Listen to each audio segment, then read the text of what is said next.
बोलो प्राणनाथ प्यारे की जय। वंदो सतगुरु चरण को, करुधनि प्रेम प्रणाम। अशुभ मंगल करण धनि देव चंद्र जी नाम। श्री प्राणनाथ निज मूलपति, श्री महराज सुनाओ। तेज कुंवर श्याम जुगल को, पल पल करू प्रणाम। धनी जी मारा पल पल करू प्रणाम। बोलो श्री प्राणनाथ प्यारे की जय। चर्चा प्रारंभ होत है, सुनो साथ चित दई। भजो राज श्यामा श्री प्राणनाथ, सखी जीवन हमारो है। श्री महामत कहे साथ जी, बया चर्चा का वक्त। अब तुम सुनियो चित दे, लाला गे आए बैठे तखत। लाला गे आए बैठे तखत।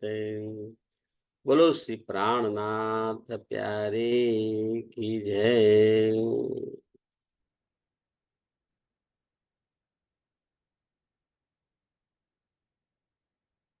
પૂર્ણ બ્રહ્મ સચિદાનંદ સ્વરૂપ ધામ ધનેશ્ય અક્ષરાતીત પરમાત્માની અસીમ કૃપાથી, સદગુરુ મહારાજના અપાર આશીર્વાદથી આપણે શ્રી વિતક સાહેબની ચર્ચા કરી રહ્યા છીએ. તેમાં અગાઉ આપણે જોઈ ગયા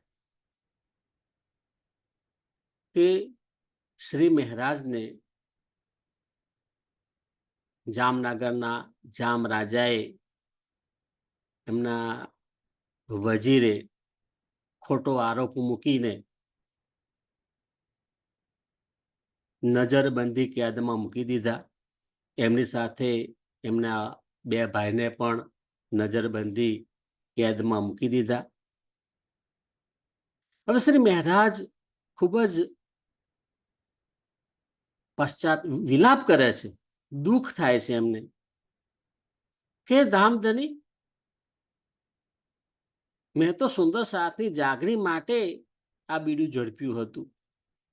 મારે સુંદર સાપને એકત્ર કરવા હતા, ભંડારો કરવો હતો અને સુંદર સાપની જાગણી કરવી હતી.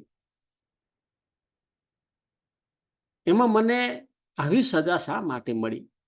બહુ જ વિરહ કરે છે. અને વિરહ અગ્નિની પરાકાષ્ઠાએ પહોંચતા જ એમના દિલના દરવાજા ખુલે છે. સુંદર સાજી, આ ભક્તિનો માર્ગ આવો જ છે. આપણને પણ જ્યારે ખૂબ જ વિરહ થાય ને, ત્યારે અંતરના પડદા ખુલે છે. શ્રી મહારાજના દિલના દરવાજા ખુલે છે. પરમધામની સુવાસનો અનુભવ કરે છે અને તારતમ વાણી પ્રગટ થાય છે. એમાં સૌ પ્રથમ રાસ ગ્રંથનો પ્રારંભ થાય છે. તેમાં વ્રજલીલા અને રાસલીલાનું વર્ણન છે. શ્રી કૃષ્ણજીના રૂપમાં ધનીજીનું સ્વરૂપ બિરાજમાન છે, તે આપણને અતિ પ્રિય છે. તેથી તારતમ મંત્ર છે નિજ નામ શ્રી કૃષ્ણજી. ત્યારબાદ ધણી શ્રી દેવચંદ્રજી અને શ્રી મહારાજમાં ધનીજીની આવેશ શક્તિ આવે છે અને જાગણીનું કાર્ય કરે છે. સુંદર સાજી, અહીં આગળ જો આ નજર કેદની અંદર શ્રી મહારાજ છે, એટલો બધો વિરહ થયો તે બેભાન અવસ્થામાં આવી ગયા. તે વખતે તેમની અંદર રહેલી પરમધામની ઇન્દ્રાવતી સખીની સુરતા પ્રગટ થાય છે અને એ સુરતાને પરમધામના શ્રી રાજજીનું આવેશ સ્વરૂપ આપી અને દર્શન આપે છે અને વાર્તાલાપ કરે છે. અને ત્યાર પછી આ જે ઇન્દ્રાવતીની સુરતા શ્રી મહારાજના ધામ દિલમાં આવી અને બિરાજમાન થાય છે, અને સાથે સાથે આવેશ શક્તિ પણ બિરાજમાન થાય છે. અને ત્યારબાદ આ જે કહીએ છે ને તારતમ વાણી શ્રી મેરસાગર સ્વરૂપ સાહેબ, એ વાણી પ્રગટ થવાની શરૂઆત થાય છે. કેટલી એ મહત્વપૂર્ણ વાણી છે આપણા માટે. અને ત્યારબાદ એમને પરમધામના યુગલ સ્વરૂપના દર્શન થાય છે, પરમધામના બ્રહ્માંગનાઓના દર્શન થાય છે. શ્રી મહારાજને પહેલા ખબર ન હતી કે તેમના ધામ દિલમાં યુગલ સ્વરૂપ બિરાજમાન છે, પરંતુ અહીં પ્રબોધપુરીમાં નજર બંધ થયા પછી એમને ખૂબ જ વિરહ થયો. ત્યારબાદ યુગલ સ્વરૂપના દર્શન થયા અને ત્યારબાદ તારતમ વાણીનું અવતરણ થયું, જેમાં સૌ પ્રથમ રાસ કિતાબનું અવતરણ થયું. અને રાસ કિતાબની અંદર શ્રી શ્યામાજીના શિંગારનું અવતરણ થયું, ત્યારબાદ રાજજીના શિંગારનું અવતરણ થયું, અને ત્યારબાદ પરમધામની બ્રહ્માંગનાઓના શિંગારનું અવતરણ થાય છે. હવે સુંદર સાહેબ જોઈએ આગળ શું બને છે. અહીં આગળ જો શ્રી ઇન્દ્રાવતી આત્મા માટે જીવન, આપણે ઇન્દ્રાવતીનું ઋણ કઈ રીતે ચૂકવી શકીશું એમ કહેવા માંગે છે. જીવનભર કુરબાની આપીએ ને તો પણ ઋણ ચૂકવી શકાય તેમ નથી, કારણ કે તેમણે વિરહની પરાકાષ્ઠાએ જઈને આપણને તારતમ વાણી આપી છે. અને આ જે તારતમ વાણી એવી છે, અખંડ વાણી, કે જેના સંપર્કમાં આવશે એને શાશ્વત અખંડ મુક્તિ મળવાની છે, જન્મ મરણના ચક્કરમાંથી મુક્ત થશે. એ જ વાણી જાણનાર, વાણીનું જ્ઞાન આપનાર, એ સદગુરુના દર્શન કરે ને તો પણ ધન્યતાનો અનુભવ કરશે. અહીં આગળ જો એમની સાથે એમના નાના ભાઈ ઉદ્ધવભાઈ છે, એમની અંદર પણ પરમધામની ઉત્તમબાઈની સુરતા હતી. હવે તે શું કરે છે, એક એક શબ્દ દિવાલ ઉપર લખીને સેવા કરી છે. એમનું ઋણ આપણે ક્યારે ચૂકવીશું? સુંદર સાહેબજી, આપણે આપણા જીવનની અંદર આપણા જે વડવાઓ છે એ આપણા માટે જે કરીને ગયા છે એનું ક્યારે ઋણ ચૂકવવા માટે શું કરીશું વિચાર કર્યો છે ખરો? આપણા પરમહંસ મહારાજ દ્વારા આપણને જે જ્ઞાન મળ્યું છે, એ જ્ઞાનથી આપણી અંદર જે પ્રકાશ થાય, પરમ શાંતિનો અનુભવ થાય, એના બદલામાં આપણે શું ઋણ ચૂકવી શકીએ? ના, કશું આપણે કરતા નથી. તેમજ એમના મોટાભાઈ શ્યામલભાઈ, જો પેલા શ્યામલભાઈ મહારાજને માટે માન નતા રાખતા, પણ પછીથી એમને ઈમાન આવ્યો છે. એમણે જોયું કે શ્રી મહારાજની અંદર ખરેખર પરમધામની શક્તિ છે, અને એ પરમધામની જે શક્તિ છે દ્વારા એ વાણી અવતરિત થાય છે. અને એમણે પોતે પણ એ લખવાની સેવામાં બહુ સાથ આપ્યો છે. એમનો પણ આપણે ઋણ ક્યારે ચૂકવીશું? સુંદર સાહેબ, આ જે વિતક સાહેબ છે ને, એની એક પાત્ર જે છે કે જેમને આપણે મનન પણ કરવાના હોય, હૃદયથી પ્રણામ કરવાના છે, કે એમના દ્વારા આપણને આ વાણી મળી છે. સૌ પ્રથમ વખત કાલમાં એના બ્રહ્માંડમાં શ્રી રાજ્યની આવેશ શક્તિ અને જોશની શક્તિના પૂર્ણ પ્રકાશથી વાણી ઉતરતી જાય છે. કેટલું મોટું વાક્ય છે આ. અત્યાર સુધી આવા 14 લોકના બ્રહ્માંડ કેટલાય થયા, થતા પણ રહેશે. પણ સુંદર સાથી, અત્યારે આપણે જે બ્રહ્માંડમાં છીએ ને, 14 લોકનું બ્રહ્માંડ, એમાં મૃત્યુ લોકમાં આપણે છીએ. અને એમાં સૌ પ્રથમ સચિદાનંદ સ્વરૂપ છે અક્ષરાતીત પરમાત્મા શ્રી રાજ્ય મહારાજની આવેશ શક્તિ આવી. બીજા કોઈ બ્રહ્માંડની અંદર નથી આવી, આ બ્રહ્માંડની અંદર આવી. અને પરમધામનો સાથ છે એને જગાવવા માટે આવી.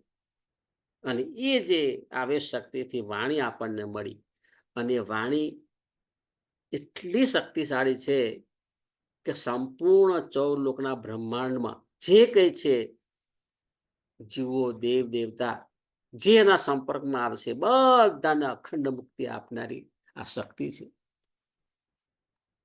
તેની સાથે સાથે ઉદ્ધવજીને પણ એવી શક્તિ પ્રદાન થઈ કે એ દિવાલ ઉપર લખી રહ્યા છે. હવે થાય છે શું કે રાજાનો મહેલ હતો. રાજા અને વજીર બંને અમદાવાદ મુકામે કર ચૂકવવા માટે આવ્યા હતા. એમને આવતા 1 વર્ષ લાગી ગયું.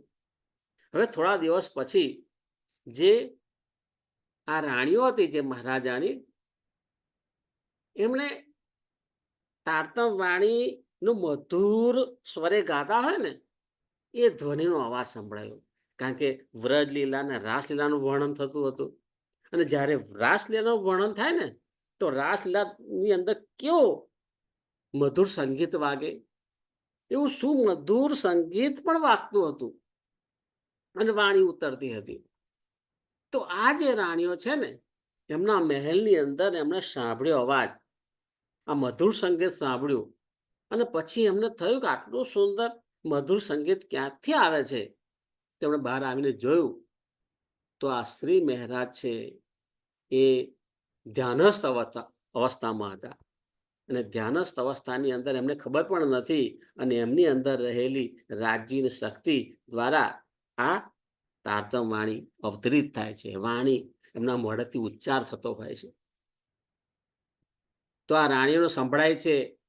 તેથી તેઓ પણ દિવ્ય દર્શન કરે છે. તેને પોતાના ચરમ ચક્ષુથી દર્શન કર્યા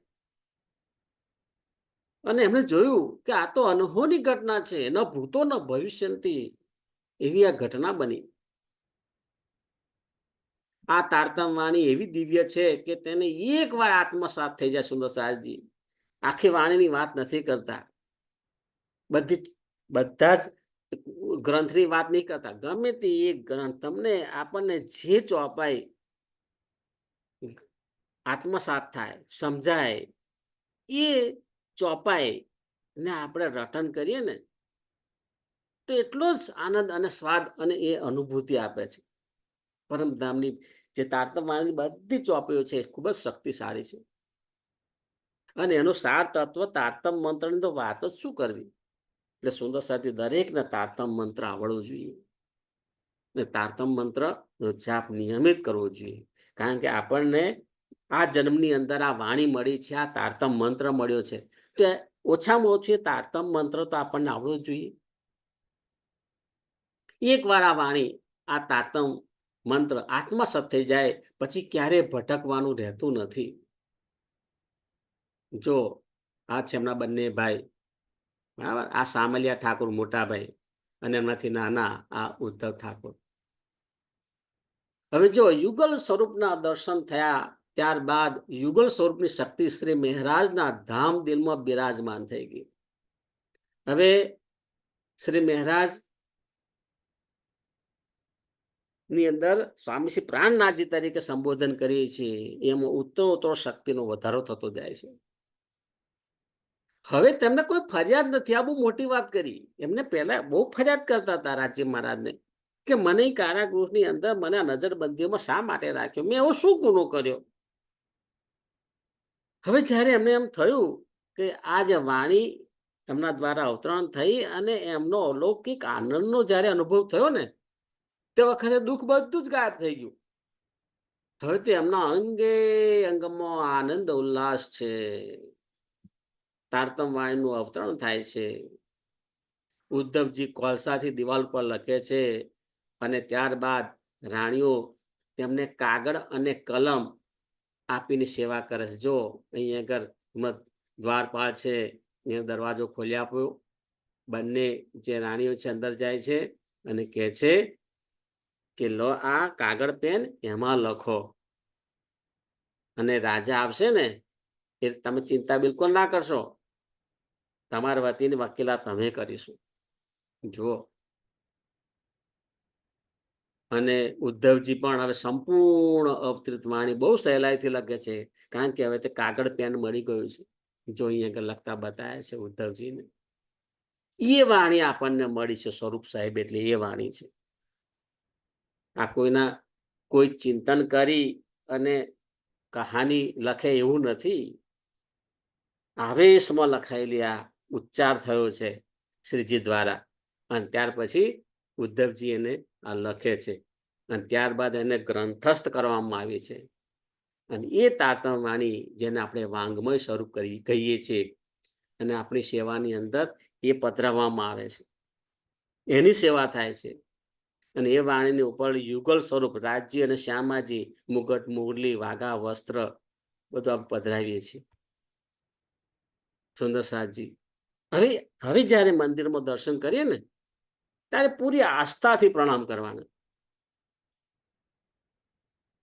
કે આ મુગટ મુરલી વાઘા વસ્ત્રની અંદર જે તારતમ વાણી છે એ તારતમ વાણીને હું સંપૂર્ણ સમર્પિત થઈને પ્રણામ કરું છું. આવો ભાવ કરી અને પ્રણામ કરો અને પછી જોજો એનું કેટલું તમને મહત્વનું ફળ મળે છે, કલ્પના ના કરી શકીએ. હવે આગળ શું થાય છે?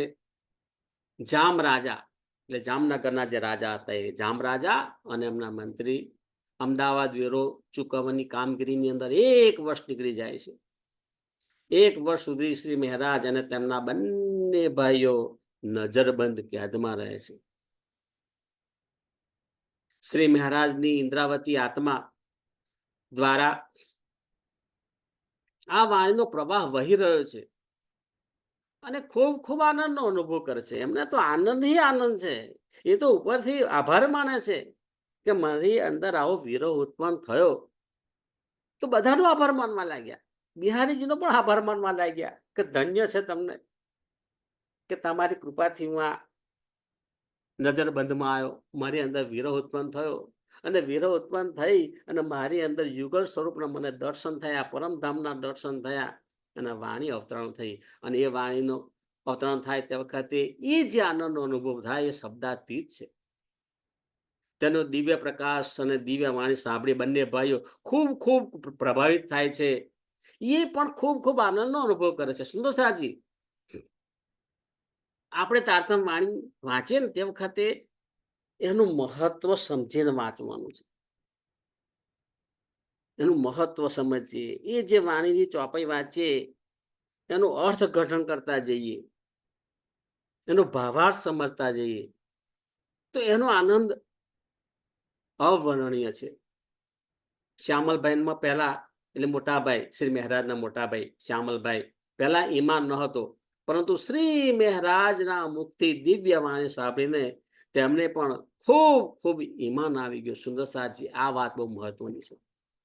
ઈમાન તમને કોઈ ડગાવી નહીં શકે.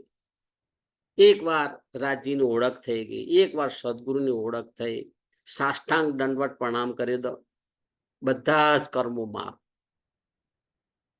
અને ત્યાર પછી તમે અનુભવ કરો, તમારી અંદર એવી નીરવ શાંતિનો અનુભવ થશે જાણે નવો જન્મ ના લીધો હોય. અને ત્યાર પછી સદગુરુના આશીર્વાદ લઈ અને તારતમ વાણી છે વાંચવાનું છે, નિજનામ મંત્ર છે એનો જાપ કરવાનો છે અને ધીમે ધીમે ધીમે એની અંદર આગળ વધવાનું છે. જોજો કે જીવન આખું કેવું પરિવર્તન થઈ જાય છે અને કેવું ઈમાન આવે છે. માયાના ગમે તેટલા પ્રલોભનો થાય ને પણ તમારું ઈમાન ક્યારેય નહીં ડગે. આ વાણી જ્યારે જ્યારે આપણે સાંભળીએ છીએ અને બોલીએ છીએ ત્યારે ત્યારે આપણે પણ ધન્ય ધન્ય થઈ જઈએ. સુંદર સાજી આ મહત્વનું છે. ધર્મ ને કહેવાય કે આપણે સમજીએ, સમજીને વાણી સાંભળીએ, બોલીએ, સાંભળનાર ને બોલનાર બધા જ ધન્ય ધન્ય થઈ જાય છે અને આપણું જીવન સાર્થક થાય છે. બાકી પશુ તુલ્ય જીવન છે. આપણા આગળ જે પશુઓ બાંધેલા હોય એ 2 ટાઈમ ખાય, બરાબર, પોતાનું જીવન નિર્વાહ કરે. એવી રીતે આપણે 2 ટાઈમ ખાઈએ અને આપણે દિવસો પસાર કરીએ છીએ. પરંતુ એ પશુ અને મનુષ્યમાં બહુ ફેર છે. આપણી અંદર વિવેક બુદ્ધિ આપી છે અને વિવેક બુદ્ધિથી આપણે સાચું ખોટું સમજી શકીએ છીએ. અને આપણે જીવનની અંદર જ્યારે આવા પ્રસંગો બને ને કે શું હું પસંદ કરું, સાચો માર્ગ છે એક બાજુ અને બીજું બાજુ ખોટો માર્ગ છે, તો વિવેક બુદ્ધિ તમને કહેશે કે ના, ખોટો માર્ગ ક્યારેય ના જોઈએ. મારે સાચા માર્ગે જ જવું છે, સાચા માર્ગે જ જીવવું છે. દુનિયાના જે કરવું હોય એ કરી લે. આવી ખુમારી જોઈએ. સુંદર સાચી આવી ખુમારી સાથે જો કેમ ના જીવાય? અને એનો આનંદ જે છે ને, એનો સ્વાદ ચાખો, જીવન સાર્થક થાય. આપણો જે ધર્મ છે પરિવાર માટે, હા, કરવાનો છે, પણ સાચા માર્ગે આપણે જીવવાનું છે. એમને સાચા માર્ગે જીવતા કરવાના છે. એમને જીવનનો સાચો માર્ગ બતાવવાનો છે. આધ્યાત્મિક ઉન્નતિનો માર્ગ બતાવવાનો છે. આપણા રાષ્ટ્ર માટે પણ આપણે ઘણું બધું કરવાનું હોય છે. ઘણી બધી ફરજો છે, એ કરવાની છે. પણ એની સાથે સાથે આપણે આપણું પોતાનું આત્મકલ્યાણ પણ કરવાનું છે. અને એ આત્મકલ્યાણ આ તારતમ વાણી આત્મસાત કરવાથી થાય છે. જાગરણનો ઉત્સવ તેમજ મહેરનો ઉત્સવ ચાલી રહ્યો છે. અત્યારે પણ જોજો ને, અત્યારે શ્રાવણ મહિનાની અંદર કેટલો સુંદર આ મહિનો છે, પવિત્ર મહિનો. એમાં એ મહેર રાજ્યને મહેર છે. અહીં આગળ પ્રબોધગૃહમાં શ્રી રાજજી, શ્રી શ્યામાજી, શ્રી રાજજી, ત્યારબાદ સખીઓના શિંગારનું અવતરણ થયું છે. શ્રી રાસ, શ્રી પ્રકાશ ગુજરાતી, ખટુતી કિતાબની વાણી અને કલશ કિતાબની શરૂઆતની 2 ચોપાઈ અહીં ઉતરી છે. સુંદર સાજી, આપણે કહીએ છીએ ને કે સ્વરૂપ સાહેબની અંદર કેટલી ચોપાઈઓ છે, કેટલા ગ્રંથ છે, તો 14 ગ્રંથ છે અને 18,758 ચોપાઈ છે. એમાં 3 ગ્રંથ અહીંયા આગળ ઉતર્યા એમ કહી શકાય. અને કલશ કિતાબની શરૂઆતની 2 ચોપાઈ ઉતરી. શ્રી રાસ કિતાબના પ્રથમ 5 પ્રકરણ દીવબંદરમાં અવતરણ થયા હતા. હવે જો આ પણ મહત્વની વાત છે કે શરૂઆત જે થાય છે ને, મોહજલના પ્રકરણથી શરૂઆત થાય છે, પરંતુ મોહજલનું પ્રકરણ ક્યાં ઉતર્યું હતું? એ દીવબંદરમાં જ્યારે શ્રીજી ગયા ત્યારે.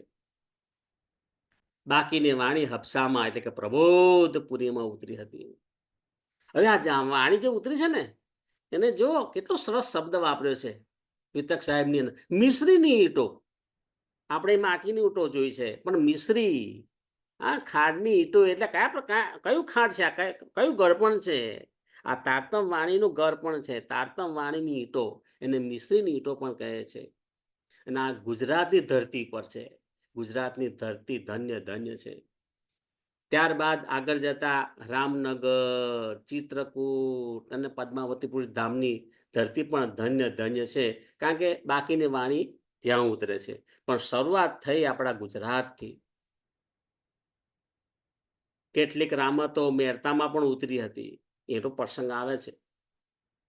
કલશ કિતાબ સુરતમાં ઉતરી હતી. સનંદ કિતાબ અનૂપ શહેરમાં ઉતરી હતી.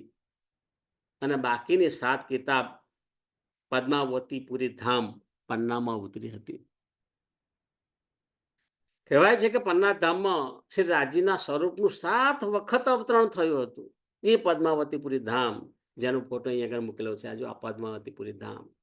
જીવનની અંદર જ્યારે જ્યારે આપણને અનુકૂળતા મળે, તક મળે, ત્યારે અવશ્ય દર્શન કરવા માટે આ જવાનું છે પદ્માવતીપુરી ધામની અંદર. આ પદ્માવતીપુરી ધામ જે છે, એની તળેટીમાં શ્રીજી મહારાજ, શ્રી પ્રાણનાથજી સાક્ષાત બિરાજમાન છે. એ ભાવ સાથે આપણે પ્રણામ કરવાના છે. સુંદર સાજી, નાનામાં નાની પણ કઈ સેવા હોય તો પણ એની નોંધ ધનીજીના દરબારમાં લેવાય છે.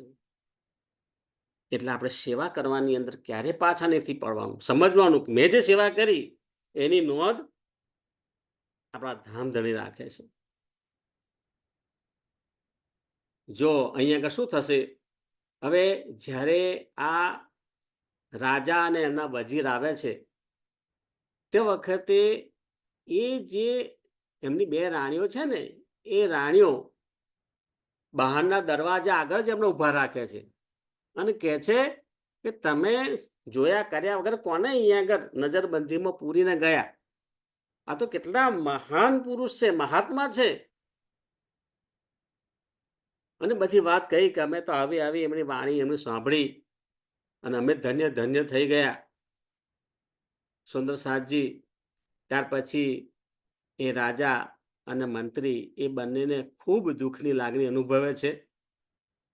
આ શ્રી મહારાજ છે એમનો ખૂબ જ આદર ભાવ સત્કાર કરે છે અને એમને જુનાગઢ પાસે સોરઠ નામનું જે ગામ છે ત્યાંની જમીન પણ આપે છે ભેટની અંદર અને પૂરા માન સન્માન સાથે એમને વિદાય કરે છે. જો અહીંયા આગળ જોઈએ આપણે શું કહે છે, જામ રાજા અને તેમના મંત્રી જ્યારે પ્રબોધપુરીમાં 1 વર્ષ પછી પાછા આવ્યા ત્યારે રાણીઓએ ભેગી થઈને રાજા અને મંત્રીને બહાર ઊભી રાખ્યા અને ફરિયાદ કરી. જો અંદર પણ નથી આવી દીધા. કેટલો બધો ગુસ્સો આવ્યો છે એમને કે તમને ખબર છે તમે કોને નજરબંધ કર્યા? સહેજ પણ સમજ્યા કર્યા વગર તમે એમને નજરબંધ કરી દીધા અને ઉપરથી એમનો બધો સામાન લઈ લીધો. તેમની અમૃતમય વાણી અમે સાંભળી છે. અમે એમના વાત નથી કરતા. તે સાધારણ વ્યક્તિ નથી. તેમનો તમે સામાન જપ્ત કરી લીધો અને ઉપરથી નજરબંધ કર્યા. આવો અત્યાચાર કરતા તમને સહેજે શરમ ના આવી? હવે જામ રાજા અને એમના મંત્રીને થયું કે ખરેખર મોટી ભૂલ થઈ ગઈ છે.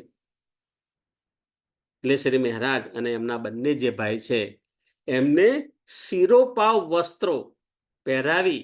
જો શિરોપાવ એટલે શું? એવું વસ્ત્રો હોય ને આખા શરીરને ઢાંકે અને પાછળ પણ થોડું ઘસડાય, એને શિરોપાવ કહેવાય. શીર્ષથી છેક નીચે સુધી એવા વસ્ત્રો પહેરાવ્યા. તેમજ જુનાગઢમાં કેટલીક જમીન બક્ષિસમાં આપી. એ જે જમીન જ્યાં આપી ને એ ગામનું નામ છે સોરઠ. જુનાગઢ જવાનું થાય તો આ ગામ શોધી કાઢવાનું છે, સોરઠ ગામ ક્યાં છે. અને ત્યાં પણ આ શ્રીજીનું ત્યાં આગળ મંદિર ને સ્મારક જે હોય એના આપણે દર્શન કરવાના છે. રાજાએ અને મંત્રીએ પોતાની ભૂલ સ્વીકારી.